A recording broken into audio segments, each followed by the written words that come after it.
Hello friends, I am Apruti. Welcome back to our channel plants space.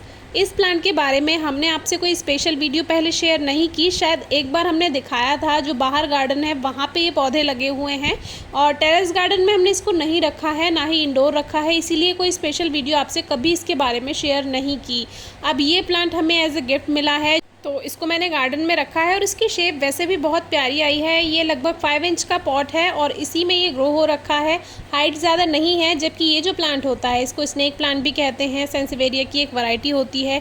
Mother in law tongue plant भी कहा जाता है। सास की जुबान इतनी लंबी तो नहीं होती जो इसको mother in law tongue plant कहा गया है। पता नहीं क्यों इस तरह के अजूबे नाम रख दिए जाते हैं। किसी रिश्ते को इस तरह से बिगाड़ना नहीं चाहिए। तो कोई बात नहीं, अपने टॉपिक पे आ जाते हैं। अब इस तरह की जो इसकी बेकार लीव्स हो जाती हैं साइड से, उसको हटाते रहें, जिससे इसमें न्यू ग्रोथ, फ्रेश ग्रोथ होती रहे।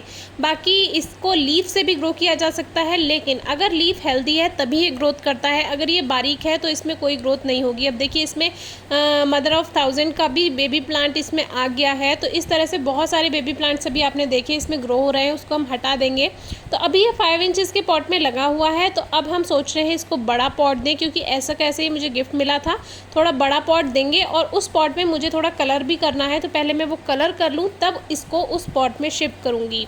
ये जो प्लांट है इसका वैसे तो सर्दियों में ये ज़्यादा ग्रोथ नहीं करता है, लेकिन ये पूरे साल हरा भरा बना रहता है। ये एक ऐसा प्लांट है जो कभी सूखेगा नहीं। यानी कि अगर आपको डेकोरेशन का शौक़ है, अपने घर में आपको पौधे रखने का, प्लांट्स रखने का शौक़ है, तो आप इसको रख सकते हैं।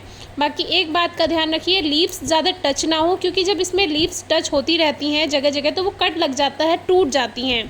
इंडोर प्लांट्स में ऐसा बहुत बार होता है, हम सफाई करते हैं, ज़रा सा हाथ लग जाता है, पत्तियों पे कट आ जाता है, या फिर उनकी शेप बिगड़ जाती है, तो वो ठीक नहीं है। इस प्लांट के लिए कहते हैं इंडोर है, तो इंडोर आप इसको रख सकते हैं, लेकिन हफ्ते में एक बार यानी वीक में एक बार आप इसको अच्छी धूप में ज़रूर रख दें। इसको थोड़ा रिचार्ज कर दें। कोई भी प्लांट पूरा इंडोर प्लांट नहीं होता है, इसको ब्राइट लाइट की ज़रूरत होती है, और सूरज की रोशनी में एक बार उसको रिचार्ज ज़रूर कर दें, तो उससे प्लांट्स और भी अच्छी ग्रोथ कर लेते हैं। तो अब ये आप कहीं भी रख सकते हैं। इसको बहुत ज़्यादा धूप की रिक्वायरमेंट भी नहीं होती है, लेकिन अगर आप इसको छाया में ही रख देंगे तो ये बेकार होने लगेगा। उसका एग्जाम्पल हम आपसे शेयर कर दें। बाहर जो गार्डन है वहाँ हमने इसी प्लांट से पूरी बाउंड्री जैसी बनाई हुई थी, लाइन बनाई हुई थी एक, लेकिन जब तक वो बहुत अच्छी ग्रोथ हुई, जब तक उसको धूप मिलती रही, ब्राइट लाइट मिलती रही, लेकिन जैसे जैसे उसके आसपास के जो पेड़ पौधे थे वो बड़े होने लगे, वैसे वैसे धूप की कमी आ गई। लाइट तो आती है, लेकिन धूप की कमी आ गई, और धूप की कमी आने से उनका जो ग्रोथ का तरीका होता है वो चेंज हो जाता है। ग्रोथ उस हिसाब से नहीं होगी, और धीरे धीरे एक समय ऐसा आएगा कि ये अपने आप ख़त्म हो जाता है, गल जाता है। क्योंकि ब्राइट लाइट तो मिलना ज़रूरी है, लेकिन एक तरह जाकर इसको धूप की ज़रूरत भी होती है। धूप बहुत ज़रूरी है किसी भी प्लांट के लिए, चाहे वो इंडोर प्लांट ही क्यों ना हो। रिचार्ज करना हर प्लांट को ज़रूरी होता है। तो अभी ये इस 5 इंचज़ के पॉट में है, काफ़ी अच्छी ग्रोथ कर चुका है, मल्टीप्लाई हो चुका है। आप इसको प्रोपेगेट कर सकते हैं, एक प्लांट से कई सारे पौधे बना सकते हैं। पत्तियों से भी ग्रो हो जाता है, लेकिन पत्तियाँ जो हैं थोड़ी मोटी थिक होनी चाहिए, तो उसमें जल्दी ये ग्रोथ कर पाता है।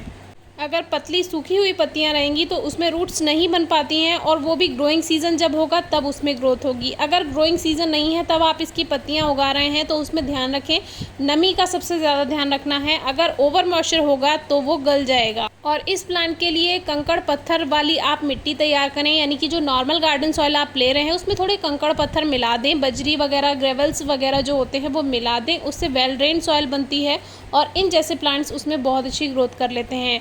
इन जैसे प्लांट्स को बहुत ज़्यादा फर्टिलाइज़र की ज़रूरत नहीं होती है, खाद वगैरह बार बार नहीं देना होता, बस रिचार्ज करते रहें और हल्की नमी रहे, बहुत अच्छे से ये ग्रोथ कर जाता है। इसकी रूट्स कुछ अदरक जैसी होती हैं, और वैसे ही ये ग्रोथ करता चला जाता है। बहुत सारी वैरायटी आती हैं, जैसे ये हॉरिजॉन्टल लाइनिंग है, इसमें साइड में आप देख रहे हैं सीधी सीधी लाइन, और इसी में वर्टिकल शेप वाला भी आता है, जिसमें वर्टिकल यानी सीधी खड़ी लाइनें होती हैं। एक आता है जिसकी एजेस पर येलो लाइनिंग होती है, वो मुझे बहुत प्यारा लगता है। अभी बाहर देखूंगी वो मेरे पास है या नहीं, तो उसको भी पॉट में मैं ज़रूर लगाऊंगी। हमारे पास उसमें बहुत सारी वैरायटी थी, लेकिन अब धीरे धीरे वो ख़त्म हो गई, जैसे पेड़ बड़े होते चले गए आसपास के। तो बाकी इसकी केयर कोई एक्स्ट्रा नहीं होती है। बाकी अगर आपको फिर भी कुछ पूछना है इसके बारे में, आप पूछ सकते हैं। अभी एक वीडियो शेयर करेंगे जिसमें इसका पॉट चेंज करेंगे। कोई क्वेरी हो तो पूछिएगा। Thank you.